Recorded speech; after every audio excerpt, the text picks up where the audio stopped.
Hey, Santiago, do you want to kind of come up and show some stuff? I'm going to log out of Dan's here. We'll let you kind of come up and play. What we're doing, I just wanted you guys to kind of see some of these other guys who are possibly using some of this, and then we'll do some training on it, and you guys will be able to have fun. Well, as you know, guys, I kind of, run a call center, strictly sales, inbound, outbound, what we call strategic sales, because we're not just cold calling, we're really doing a lot of research to our clients, figuring out who they are, who the key players are, who's the owners, who's everybody, and really wanting to put some detailed notes, do a lot of research before we actually make that initial phone call. So Adilas came in perfect, and like you were saying over here is, you found a way to use it for, your niche. I mean, like I was asking, I used Salesforce for a long time, and it did a lot of functionalities, which was really too complex. And then the day I dug into Adilas, it just really blew me away.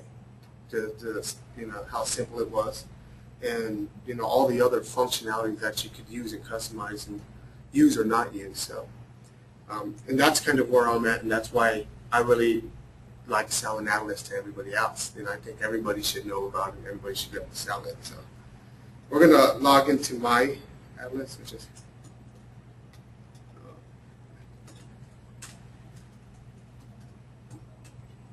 which is kind of cool because everybody has their own look and feel, which is, as you can see, is kind of the same. I still use the CRM based. One of the main functionalities that I use is customer logs. I don't use too much today's logs anymore. I used to, or today's follow-ups, because I started using more elements of time and being able to, grab that account and slap it onto my calendar, and then being able to kind of search what I have available through my time homepage, which is going to take me straight to my calendar. So I use this a lot, and I also use my regular calendar a lot. So, and obviously I love the logo as a back button. It just makes things so much easier. But this is really how I use Adilas. As you can see, I have a lot of notes in here. I have a lot of accounts, and it doesn't show everything. But then you can go to your search hide criteria, and I have changed a lot of things, customized to what I need them for. Like customer type, you had a variety of different industries. I kind of code them as hot, cold, available, not interested, prospect, sold, warm. This way, when I want to notate this account, I can say, yeah, this was a hot one. This is going to close within the next 30 days or less. Warm, maybe they're interested. I sent out some information, sent together a proposal. Cold, they just told me, go fly kites. Not interested, obviously. He's not interested.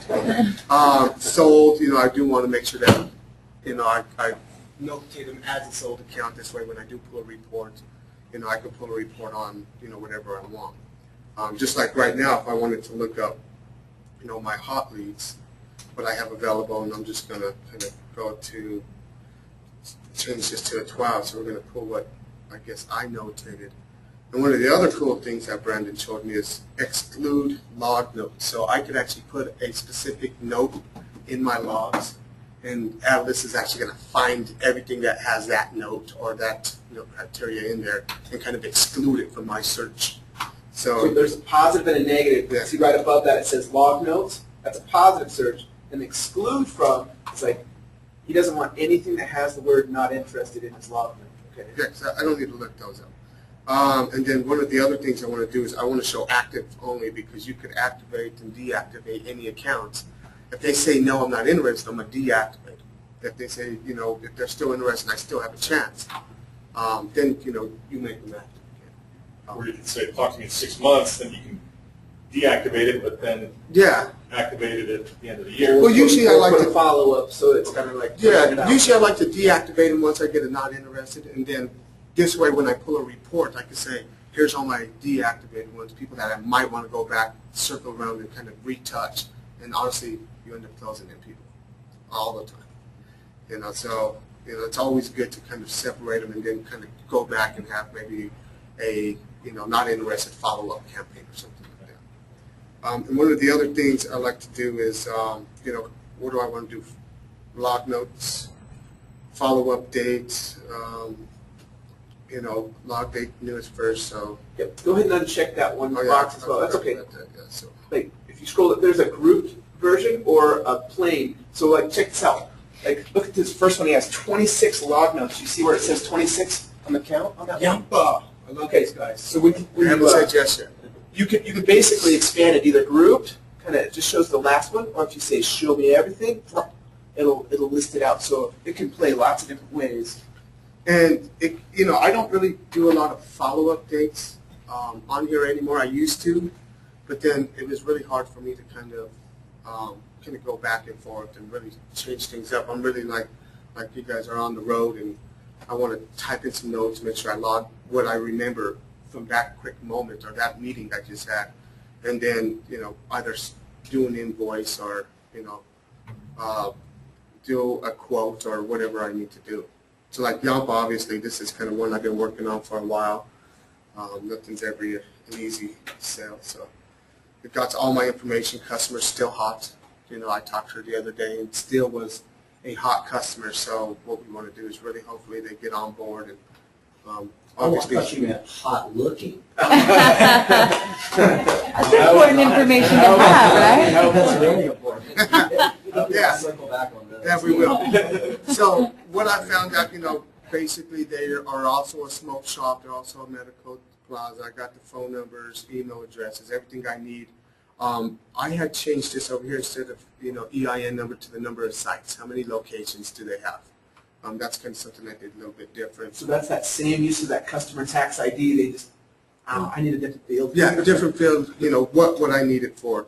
And then under here, as soon as I kind of talk to somebody, I don't care if it's a receptionist, if it's anybody, I could actually come in here, add a new contact, and then I have a list of contacts that I kind of, in my computer, already dropped down that I could say owner, or, rep, or whatever.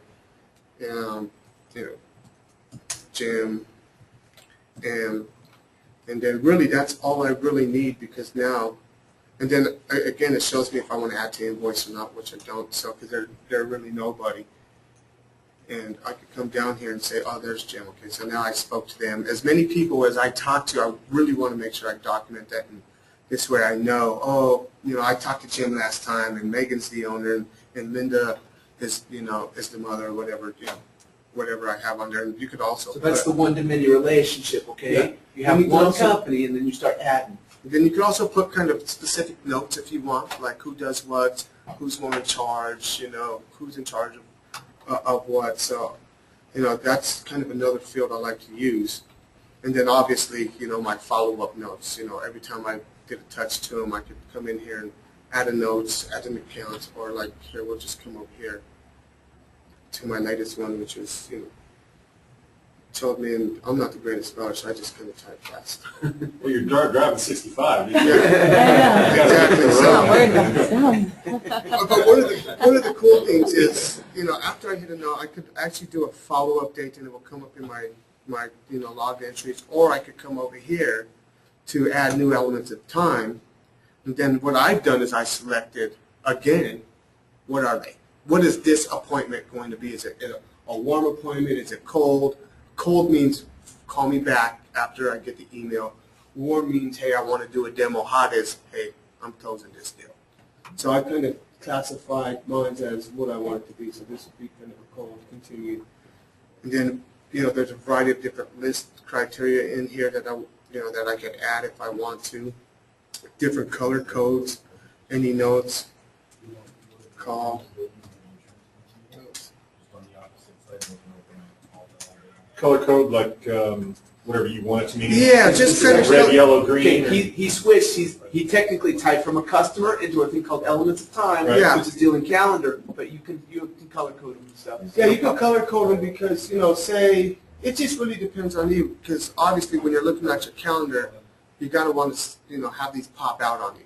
I got a huge hot meeting on Friday, so maybe I'm going to color code it red. Maybe this is just a follow-up on color coded blue. It's really kind of your preference and how you want to do it. Status, it could be in progress. Or I could say, this is done, and the cool thing this actually links to, your invoice. Or say I have, for one of my clients, I would pitch it as, this is something you could set up as kind of a time for deliveries, you could add an elements of time to an invoice. It would tell you, how long it really took you, from one spot to another. There's a variety of different ways you could use this elements of time, and I kind of use it just for kind of follow-ups. And I just add elements of time, and there we go. So there it is, color-coded blue. I could go back to here, look at my time homepage, and hopefully I'll find it. And there it is. See? So which is pretty neat. So now I could kind of check my calendar every time I log in instead of kind of reading through my log notes all the time. I can just look at my calendar and see what I have a follow-up, which I have a follow-up today. Yelp Medical Plaza, it's kind of color-coded blue, so I know it's not a close, but it's more of a follow-up, making sure they got the information, which is really neat. This is kind of something I love doing. Where's your calendar then? So when you click home, you could use element or time homepage, or right up here. You see the calendar. You can click on that, and it takes you to the same place, but it kind of opens up a different window for you, which is pretty neat. Yeah, and that's pretty much how I use it. And then what I did kind of want to show you something different. So these are actually already done. So we'll try Pikes Peak. This is actually warm. Say I wanted to kind of do a quick checkout, had a good conversation. I could come in here and edit customer type. I'm going to mark it as sold. I can put any notes, using Freeway, or was anyway, if it was in there, because we just sold them. They're still an active account. I know who the owner is. I could actually add them to Tony. I could add them to the invoice, which is not on there yet, but I could if I want to. Start a new cart, and we're ready to rock and roll, which is cool. So now I got one of my employees in here, which I'm going to add. So Roxanne, maybe when she's not here, she's going to be the consultant on this. And then what I've done is set up some quick buttons. And my quick buttons are really going to show some of the things that I really do. So Adilas monthly charge is what I'm going to add in there. Corp-wide setup, even optimization, monthly service custom. This is just something I added in there. Web designs, usually I do a lot of web designs. I'm going to add a couple more buttons in there because I do a variety of other, functionalities for my customers. But these are kind of my quick buttons, and I could come in here and add that, and immediately it added to my line item with some custom notes on there. Then I could always come in here and edit it if I want. Maybe I don't want to say that, or I want to add to, want to change the price. I want to throw a discount on there if I want to, give them a $100 discount. Change that to dollars off, and then update, which is kind of cool because then it shows the discounts that I'm offering. And I'll leave any log notes, need, forward.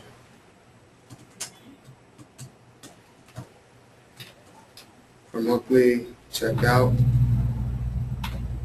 and they paid by, this is good odds. Who is it? What did I do? I was wondering why it only says $37, but that's awesome. Somebody got a discount. Visa, obviously I don't have this set up in my system quite yet, so I would run it through my portal, enter in the approval code. And one of the main things that I've learned is 00000 is kind of a default that will let you get through some of this. So even if it's the address, if it's a phone number, if there's an asterisk by it where you need to enter something in, 0000 is going to give you that kind of default where you can kind of get through it without having to enter in a physical. The caution there is garbage in Garbage out, yeah. equals garbage out. Yeah. Okay. So now here's my invoice, which is kind of cool. It actually hasn't been created yet. Yeah, not yet, but here we go. Create invoice. And we are actually a done deal. Sold them. Now it's time for me to email this over. I could do it a few ways. I could printer friendly, where I can print it out. I could edit it. There's more options, which means I could, mini version if I want to do a, Epson receipt printer. or saved as a PDF, which what I do is, so I have my own. This might be a different setup just because of the Yeah, browser. I'm not going to save it anyway, but which I save as a PDF. This way I have my own copy, email a copy to the customer, and we're pretty much good to go. So I mean, So you bring up a good question. Everything on Adilas is on the servers. It sits in the virtual world. So he has a good point. But if you make something PDF, you can save it on your own hard drive, your own computer, or your own obviously, chip. Or, if somebody asks for it again, we don't have to go back through all these steps and print another PDF and finding it and searching it, which we can. I always like to keep everything in there so I could just always have a copy of an invoice. So, just like the other day, my merchant processing wanted to wonder why this charge was different than that, and so on and so forth. So all I had to do is grab the 2 PDFs, send them over, and that was it. Instead of taking extra steps and going into Atlas and finding it. But obviously, I could go in there and really search anything, which is can you good. email anything directly from Atlas? Not yet. Or can you just cut and paste? You can cut and paste and put it in there. The HTML will come across, no problem. If you have Adobe PDF or Adobe Acrobat, it's a separate product sold by Adobe. But you can take any page and create it into a PDF, and it's just awesome. So you can even pull the coolest report you can find in Atlas and say, convert to PDF. There you go. And you've got a A PDF. couple other things I love to do with Atlas is obviously my quotes, so I know what I have out there, who owes me some money, how much am I waiting for. And then another thing is advanced search, so I could actually kind of pull a report, and I could deselect all of these except for email addresses, and pull a report. What it will do is it will export a whole list of email addresses that's in my system. This is where I could do a mail-out campaign real quick, blast everybody real quick. That's within my system that I gathered information and kind of shoot them and say, hey, attend the training, or we got e-commerce coming out, or whatever I need to. New feature. Yeah, whatever I need to introduce them on, or if it's just to kind of touch them and shake the tree a little bit. So you can deselect all of these, except for email. Maybe you want to put last name or first name. And honestly, I think that's it, right? Yep, you can just go up a little bit higher. Nope. Right there, click search customers. And I have a lot in there. So obviously, I have 8,300 leads up in there, which are, that's a couple years of me just gathering information and researching a lot of clients, a lot of email addresses in there, which is pretty awesome. So now I can actually print this off and export it, which is going to give me what did I export? Okay, go refine search, Yes. and then scroll down. Actually, you're probably going to want to get rid of a couple pieces. See those last 2 checkbox? Yeah. Customer status. And Oh, okay, links? so that's what it Get is. rid of those guys. Scroll down a little bit. And then right there, right before the button where it says report format, switch that to Excel. There we go. Now this is awesome. I love this. Yeah, I use that a lot too. And then I can save it to an Excel, which then I can copy and paste from there, do a nice little email campaign blast, or even if I wanted to sell 5,000 of these leads, pull them off, which ones I'm going to sell, and there we go. So, I mean, that's kind of my version. I know everybody uses Atlas a little bit different, but as a CRM, this is kind of how I figured out this was the best way and honestly the most convenient way of using Atlas and using the CRM capability. And which is really cool is, coming back here, which I know all of you guys already seen this, is having just the buttons that I need. I don't need everything on here. I don't need, to come in here unless I'm going to add employees or, check some time for my employees or do whatever I need to do. But I could select the quick search or my CRM quick buttons, and on my iPad or my Surface or whatever tablet or phone I have, my smartphone, I have big enough buttons where it makes it easy enough for me to just access what I need to find immediately. So Awesome. cool. So I mean, if there's any questions, always come and see me. more than happy to help you guys. Thanks. Gotta go.